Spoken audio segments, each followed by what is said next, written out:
अब हम आते हैं, हम ज़ाहिर है हमने आर्मी की बात की, एयरफोर्स की बात की, लेकिन बहुत सारी लड़कियां फोर्सेस ज्वाइन करना चाहती हैं और शायद बहुत सारी बच्चियों को ये नहीं पता होगा कि हम किस किस मुद में, क्या कहते हैं, किस किस फील्ड में, उर्दू में मुद कहते हैं, किस किस महकमे में हम पार्टिसिपेट कर सकते हैं एज औरत, एज लड़की, हम कहाँ कहाँ। और जैसे इंटर में आपने कहा लड़के भी जो हैं वो जाके इंटरव्यू दे सकते हैं, लड़कियाँ किस एज में दे सकती हैं, वो आप हमें हेल्प आउट करेंगी ना?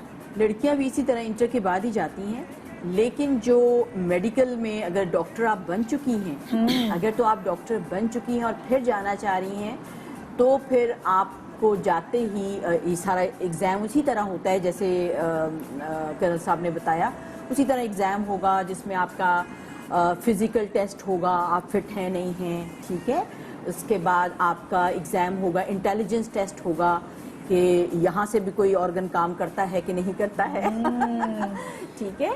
और उसके बाद फिर आपका ISB का टेस्ट होता है, वो होता है। उसके अलावा आपके बाद इसके अलावा आपका फिजिकल हो गया, ये हो गया, प्रोफेशनल टेस्ट होता है। अच्छा, खाली डॉक्टर का ही सिर्फ डॉक्टर जो है वो डायरेक्टली इंडक्ट हो जाते हैं एज ए कैप्टन के रैंक। ओके, ये मैं सिर्फ डॉक्टर का बता रही हूँ, अच्छा, क्योंकि उन्होंने मेडिकल कर लिया होता है सारा। हाँ। तो अगर जैसे मेरा था तो मैं मेडिकल करके गई थी, तो फिर मैंने आर्मी के इंडक्शन का एग्जाम दिया था, तो I just got directly captain का रैंक मिलता है, बिकॉज आप पूरी डिग्री होल्डर होते हो। ओके। अगर आपने आर्मी के अंदर जाके डॉक्टर बनना है, अच्छा, तो हाँ, फिर आप इंटर का एग्जाम जब दे देते हो तो आपकी वही बात के परसेंटेज, आपकी फर्स्ट डिवीजन जरूर होनी चाहिए।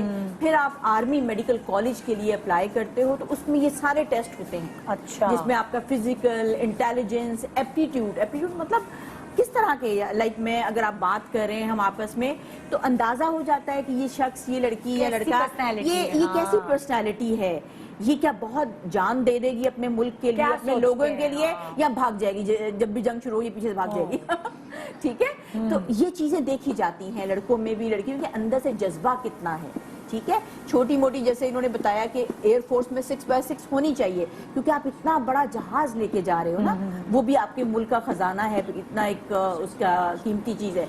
आर्मी में अगर हम कहें तो अगर उसने कोई चश्मा लगा है तो हो सकता है, मेडिकल में जा रहा है हो सकता है थोड़ा चश्मा है, छोटी और चीजें, लेकिन अगर दिल में जज्बा नहीं है, आपके अंदर बहादुरी नहीं है, आपके अंदर कुर्बानी का जज्बा नहीं है, फिर तो आपकी बाकी फिटनेस एक तरफ चली जाती है। अच्छा, जैसे आर्मी में तो आप एज डॉक्टर ज्वाइन कर सकते हैं, और कौन कौन से महकमे? एज ए डॉक्टर ज्वाइन कर सकते हैं, एज ए इंजीनियर ज्वाइन कर सकते हैं, एज ए सिग्नल आप उसमें जा सकते हैं, एंड सप्लायर, वो जो चेन है उसकी ट्रांसपोर्ट सप्लाई, उसमें जा सकते हैं, कम्युनिकेशन में जा सकते हैं।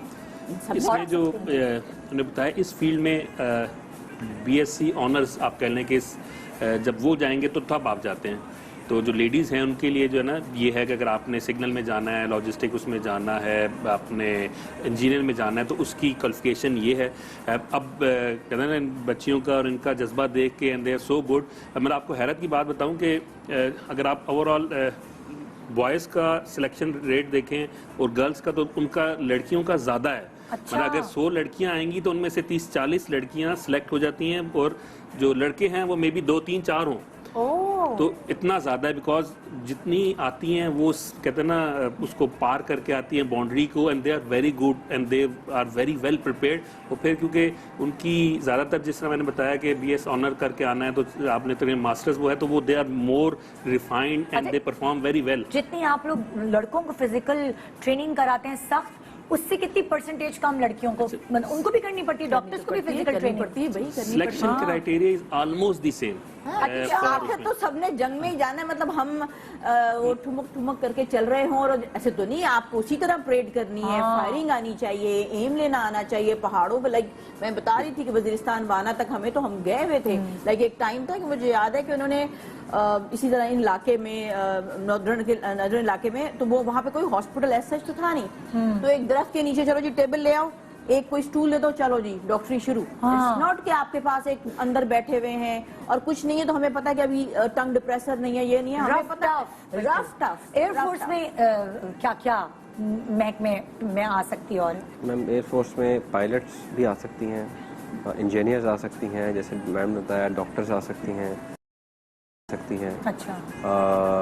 ये सब ब्रांचेस एयरफोर्स में, ऑलमोस्ट एवरी ब्रांच अकाउंट्स में आ सकती हैं। except air defense, rest every branch has lady officers, and now they are serving as fighter pilots as well. And they are actively flying in fighter squadrons. अभी इस level तक लड़कियां जो है they are in air force और वो सर्व कर रही हैं और they are continue to flourish और वो हर बैच में इंडक्ट भी हो रही हैं। ग्रेट, जबरदस्त जबरदस्त। बस कोई नेवी का नहीं है, नहीं तो मैं नेवी के हवाले से भी पूछती कि क्राइटेरिया सेम है, आईएसएसबी एक ही है, ट्राई सर्विसेज है। वही है, because I have been in navy also, तीनों फोर्सेस में मैं रही हूँ, नेवी में भी एग्जैक्टली यही है। अच्छा, एज फार एज ट्रेनिंग की जो आप बात कर रही थी, जो फाइटर पायलट की ट्रेनिंग है वो बिल्कुल एक बेसिस पे होती है, क्योंकि वही जहाज़ मैंने भी लेके जाना है और वही मेरे साथ एक लेडी ऑफिसर ने भी लेके जाना है। तो as a fighter pilot physical training के साथ साथ जो मेंटल ट्रेनिंग और मेंटल स्ट्रेस है उसको कोप अप करने की सलाहियत जो है वो भी हमें ट्रेनिंग में सिखाई जाती है।